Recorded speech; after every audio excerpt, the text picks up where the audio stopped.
Nokia latest launch பண்ண Nokia C30 இந்த மொபைலோட அன்பாக்சிங் அண்ட் குயிக் ரிவ்யூ தான் இந்த வீடியோல பார்க்க போறோம். இந்த மொபைல் போன்ல யாருமே கொடுக்க முடியாத சில விஷயங்கள்லாம் கொடுத்து யாருமே வைக்க முடியாத அளவுக்கு இந்த மொபைல் போனுக்கு வந்து பிரைஸ் வச்சிருக்காங்க. அப்படி என்னதான் இந்த மொபைல் போன்ல பண்ணிருக்காங்க அப்படிங்கறத அன்பாக்ஸ் பண்ணி வீடியோக்குள்ள நம்ம டீடைலா பார்ப்போம். வாங்க வீடியோக்குள்ள போலாம்.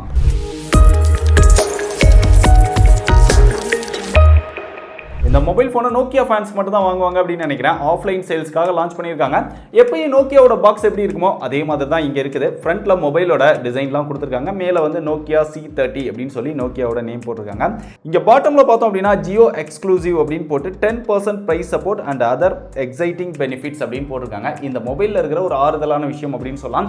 இந்த மொபைல் ஃபோன் வாங்குற எல்லாருக்குமே நீங்கள் ஜியோ சிம் யூஸ் பண்ணீங்க அப்படின்னா உங்களுக்கு 1000 ரூபாய் இன்ஸ்டன்ட் கேஷ்பேக்காக உங்கள் அக்கௌண்ட்லேயே கிரெடிட் பண்ணிடுவாங்க.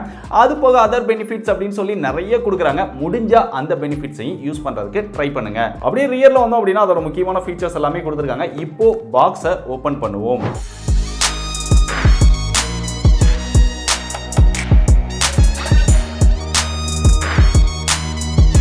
ஸோ இப்போ மொபைல் பற்றி டீட்டெயில்டாக பார்ப்போம். மொபைல் பார்த்தோம் அப்படின்னா ஒரு பெரிய மொபைலாக வந்து கொடுத்துருக்காங்க. ஏன்னா பெரிய டிஸ்பிளே வந்து கொடுத்துருக்காங்க.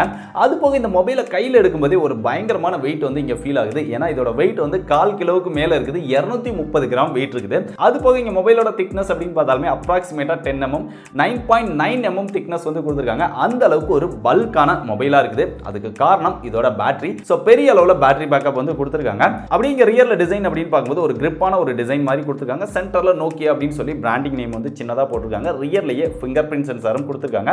ஓரளவு நல்லாவே ஃபாஸ்டா ஒர்க் பண்ணுது அப்படின்னு சொல்லலாம். மேல எப்பயும் அவங்க கொடுக்குற மாதிரி அந்த ரவுண்ட் ஷேப்க்குள்ள ஒரு டுயல் கேமராஸ் வந்து கொடுத்துருக்காங்க. பாட்டம்ல வந்து ஸ்பீக்கர் கொடுத்துருக்காங்க. அப்படியே டாப்ல போனோம் அப்படின்னா இங்க வந்து 3.5 mm ஜாக் கொடுத்துருக்காங்க. ரைட் சைடுல வந்தோம் அப்படின்னா வால்யூம் அப் டவுன் பட்டன் இருக்குது. கீழே வந்து பவர் பட்டன் இருக்குது. ஒரு சில நோக்கியா மொபைல்ல பார்த்தோம் அப்படின்னா கூகுள் அசிஸ்டன்ட்க்கு டெடிகேட்டட் பட்டன் கொடுத்துருப்பாங்க. பட் இந்த மொபைல்ல இல்ல. அப்படியே இங்க பாட்டம்ல வந்தோம் அப்படின்னா ஒரு மைக் இருக்குது. சார்ஜிங் போர்ட் இருக்குது. மைக்ரோ USB போர்ட் கொடுத்துருக்காங்க. லெஃப்ட் சைடுல வந்தா இங்க எதுவுமே கொடுக்கல. அப்ப சிம் ஸ்லாட் எங்க ப்ரோ அப்படின்னு நிறைய பேர் கேட்பீங்க. இந்த மொபைல்ல பார்த்தோம் அப்படின்னா ரியர் கேஸை ரிமூவ் பண்ணி தான் நம்ம வந்து சிம் ஸ்லாட் போடணும். ஸோ ரியர் கேஸை ரிமூவ் பண்ணலாம் அப்படின்னு பேட்டரி ரிமூவபிளா அப்படின்னு கேட்டீங்கன்னா பேட்டரிலாம் ரிமூவபிள் கிடையாது. கேஸ் மட்டும் தான் நம்ம ரிமூவ் பண்ணிக்க முடியும். ஸோ உள்ள வந்து dual sim with dedicated SD card slot கொடுத்துருக்காங்க. SD கார்டு வந்து 256 GB வரைக்கும் சப்போர்ட் பண்ணுது. ஸோ பேட்டரி ரிமூவபிள் இல்லாம எதுக்காக கேஸை ரிமூவ் பண்ணி சிம் போடுற மாதிரி இந்த மொபைல் போனை டிசைன் பண்ணாங்க அப்படிங்கிறது எனக்கு தெரியல. ஏன்னா இந்த காலகட்டத்திலையும் கேஸை ரிமூவ் பண்ணி நம்ம சிம் போடுறோம் அப்படின்னா அது கொஞ்சம் கஷ்டமான விஷயம் அப்படின்னு தான் சொல்லணும். சோ இந்த மாதிரி கொடுத்திருக்கிற ஆப்ஷன் வந்து உங்களுக்கு பிடிச்சிருக்குதா இல்லையா அப்படிங்கறத மறக்காம கீழ கமெண்ட் பண்ணுங்க. அப்படிங்க ஃப்ரண்ட்ல டிஸ்ப்ளேக்கு வந்தோம் அப்படின்னா வாட்டர் டிராப் நாட்ச் ஸ்டைல்ல ஒரு பெரிய டிஸ்ப்ளே 6.82 இன்ச்ல ஒரு HD+ டிஸ்ப்ளே கொடுத்திருக்காங்க. IPS LCD டிஸ்ப்ளே தான். டிஸ்ப்ளேயோட எக்ஸ்பீரியன்ஸ் அப்படின்னு பார்க்கும்போது ஓரளவு நல்லாவே இருக்கு அப்படின்னு சொல்லலாம். அந்த HD+ டிஸ்ப்ளேல என்ன குவாலிட்டி கிடைக்குமோ அந்த அளவுக்கு கலர்ஃபுல்லா ஓரளவு பிரைட்டரான டிஸ்ப்ளேவா இருக்குது. பிரைட்னஸும் ஓரளவு ஓகே அப்படின்னு சொல்லலாம். சோ கலர்ஸ் அந்த சேச்சுரேஷன்ஸ் இதெல்லாமே பரவாயில்லாம இருக்குது. ஆனா இங்க டிஸ்ப்ளே பார்த்தோம் அப்படின்னா அந்த பெசல்ஸ்லாம் ரொம்ப பெருசா கொடுத்திருக்காங்க. சைடுல கூட ஓரளவு ஓகே கொஞ்சம் சின்னதா இருக்கு அப்படின்னு சொல்லலாம். பாட்டம்ல ரொம்பவே பெருசா இருக்கு. டாப்லயும் ரொம்பவே பெருசா இருக்கு. சோ பெசல்ஸ் பெருசா இருக்கிறதுனால மொபைலும் ரொம்பவே பெருசா தெரியுது. HD+ டிஸ்ப்ளே அது போக பெரிய டிஸ்ப்ளே அப்படிங்கறதுனால ஷார்ப்னஸ் வந்து அந்த அளவுக்கு கிளியரா இல்ல. அப்படியே இங்க கேமராஸ் அப்படின்னு வரும்போது ரியர்ல டுயல் கேமரா செட்டப் கொடுத்திருக்காங்க. அதுல பிரைமரி சென்சாரா 13 மெகாபிக்சல் கொடுத்திருக்காங்க. அதுக்கு அப்புறம் டுயல் கேமரா கொடுக்கணும் அப்படிங்கிறதுக்காக ஒரு 2 மெகாபிக்சல் வருது. செல்ஃபி கேமரா அப்படின்னு பார்க்கும்போது இங்க 5 மெகாபிக்சல்ல செல்ஃபி கேமரா கொடுத்திருக்காங்க. இந்த கேமராஸ்ல ஃபீச்சர்ஸ் அப்படின்னு பார்க்கும்போது நார்மலா ரொம்ப பேசிக்கான ஃபீச்சர்ஸ் தான் கொடுத்திருக்காங்க. உங்களால photo, video, portrait, panorama, time lapse இதெல்லாம் எடுத்துக்க முடியும். அதுவும் செல்ஃபில பனோரமா ஷாட் வந்து எடுக்க முடியாது. மற்ற விஷயங்கள் எல்லாமே செல்ஃபில எடுத்துக்க முடியுது. இங்க மேக்ஸிமம் வீடியோ வந்து செல்ஃபி அண்ட் ரியர் ரெண்டுலயுமே 1080ல நம்மளால ஷூட் பண்ணிக்க முடியுது. சோ கேமராவோட பெர்ஃபார்மன்ஸ் அப்படின்னு பார்க்கும்போது நீங்க அவுட்டோர்ல நல்ல லைட்டிங்ல எடுத்தீங்க அப்படின்னா ஓரளவு டீசென்ட்டான ஓரளவு பிரைட்டரான போட்டோஸ் வந்து எடுத்துக்க முடியுது. சோ சாம்பிள்ஸ் காட்டுறேன், நீங்களே பாருங்க. அதே நேரம் நீங்க இன்டோர்ல ஓரளவு டீசென்ட்டான லைட்டிங்ல எடுத்தீங்கன்னா கூட ரொம்ப நாய்ஸ் தெரியுது. அந்த அளவுக்கு போட்டோ வந்து நல்லா இல்ல அப்படின்னு சொல்லலாம். இன்னும் போர்ட்ரைட்ல அந்த எட்ஜ் டிடெக்ஷன் அதெல்லாமே ஓரளவு டீசென்ட்டா தான் இருக்கு. பெரிய அளவுல எக்ஸ்பெக்ட் பண்ணாதீங்க. சோ ஓவராலா கேமராவோட பெர்ஃபார்மன்ஸ் அப்படிங்கிறது ரொம்ப ஆவரேஜ் தான். அதுக்கு முக்கிய காரணம் இதோட ப்ராசஸர் அப்படின்னு கூட சொல்லலாம். சோ சாம்பிள்ஸ் பார்த்துட்டு நீங்களே முடிவு பண்ணுங்க.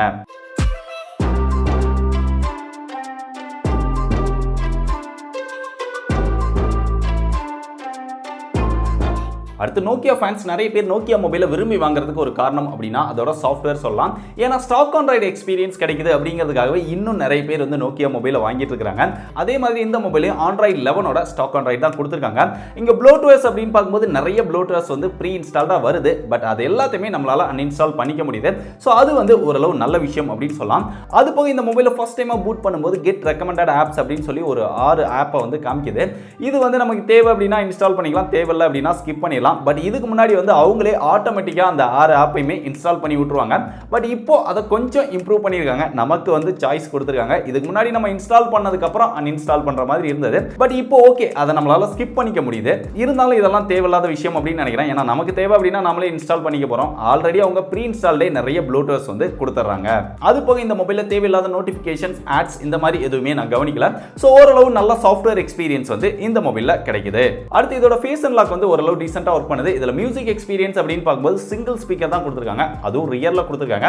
ஓரளவு டீசென்ட்டான லவுட்ல டீசென்ட்டான மியூசிக் எக்ஸ்பீரியன்ஸ் வந்து இதுல இருக்குது. பெரிய அளவுல மியூசிக் எக்ஸ்பீரியன்ஸ் எல்லாம் எதிர்பார்க்காதீங்க. அடுத்து இதுல சென்சார்ஸ் அப்படின்னு பார்க்கும்போது இங்க ப்ராக்சிமிட்டி சென்சார் கொடுத்திருக்காங்க. அதை தவிர்த்து பெருசா சொல்லிக்கிற அளவுக்கு பெரிய அளவுல சென்சார்ஸ் எதுவுமே கொடுக்கல. இதோட பேட்டரி கெபாசிட்டி அப்படின்னு பார்க்கும்போது இதுல 6000 mAh பேட்டரி கெபாசிட்டி கொடுத்திருக்காங்க. அது போக இங்க 10 வாட் சார்ஜிங் சப்போர்ட் கொடுத்திருக்காங்க. சோ பேட்டரியோட பெர்ஃபார்மன்ஸ் அப்படின்னு பார்க்கும்போது நான் யூஸ் பண்ண வரைக்கும் பேட்டரி வந்து இதுல நல்லாவே நிக்குது. ஏன்னா 6000 mAh அப்படிங்கிறதுனால அந்த அளவுக்கு மொபைலோட வெயிட்டும் கொடுத்துட்டாங்க. இன்னும் கொஞ்சம் பெட்டரா ஆப்டிமைஸ் பண்ணியிருந்திருக்கலாம். சோ பேட்டரியை ட்ரெயின் பண்ற அளவுக்கு இங்க எதுவுமே சொல்லிக்கிற அளவுக்கு மொபைல்ல இல்லாதனால பேட்டரி வந்து தாராளமா 2 நாளைக்கு மேலேயே வருது. நீங்க ஹெவி யூசரா இருந்தீங்கன்னா கூட உங்களுக்கு 1.5 நாளைக்கு மேலேயே இதோட பேட்டரி வரும். இதுல ஹெவியா யூஸ் பண்றதுக்கு ஒண்ணுமே இல்ல. நீங்க நார்மல் யூசரா தான் கண்டிப்பா இருப்பீங்க இந்த மொபைல் போன் வாங்கினாலே. அதனால பேட்டரி வந்து உங்களுக்கு தாராளமா 2 நாளைக்கு மேலேயே வரும். சோ இது வரைக்கும் இந்த மொபைல் போன்ல நம்ம பார்த்தது கொடுத்திருந்தது இதெல்லாம் கூட ஓரளவு உங்களுக்கு ஓகேவா தெரியும். பட் இந்த மொபைல் போனோட பெர்ஃபார்மன்ஸ் அப்படின்னு பார்க்கறது தான் ரொம்ப ஹைலைட்டான விஷயம். ஏன்னா பெர்ஃபார்மன்ஸ் நல்லா இருந்தா தான் மொபைல் போனே நல்லா இருக்கும். இவங்க திருப்பியும் யூனிசாக் SC9863A அப்படிங்கிற ஒரு 28 nm ப்ராசஸர் தான் இந்த மொபைலையும் கொடுத்திருக்காங்க. இவ்வளோ பிரைஸ் செக்மெண்ட்க்கு எதுக்குடா இந்த ப்ராசஸர்லாம் கொடுக்குறீங்க அப்படிங்கிறது தான் நம்மளோட கேள்வியா இருக்குது. இருந்தாலும் நோக்கியா வந்து நிறைய ஸ்டாக் வச்சிருப்பாங்க போல இருக்குது. இருந்தாலும் அதே ப்ராசஸர்லயே 6000 ரூபாயில இருந்து 11000 ரூபாய் பிரைஸ் செக்மெண்ட் வரைக்கும் லான்ச் பண்ணியிருக்காங்க. இதோட பெர்ஃபார்மன்ஸ் அப்படின்னு பார்க்கும்போது பெரிய அளவுலலாம் பெர்ஃபார்மன்ஸ் எதிர்பார்க்க முடியாது. ஓரளவு குட்டி குட்டி கேம்ஸ் வந்து விளையாண்டுக்க முடியும். மற்றபடி நார்மலா நம்ம வந்து சோஷியல் மீடியா யூஸ் பண்றது, வீடியோஸ் பார்க்கறது, கால் பேசுறது இந்த மாதிரியான விஷயங்களுக்கு யூஸ் பண்ணிக்க முடியும். ஸோ வீட்டில் ரொம்ப ஸ்லோவா மொபைல் ஃபோன் யூஸ் பண்றவங்களுக்கு இது ஓரளவு ஓகேவா இருக்கும்.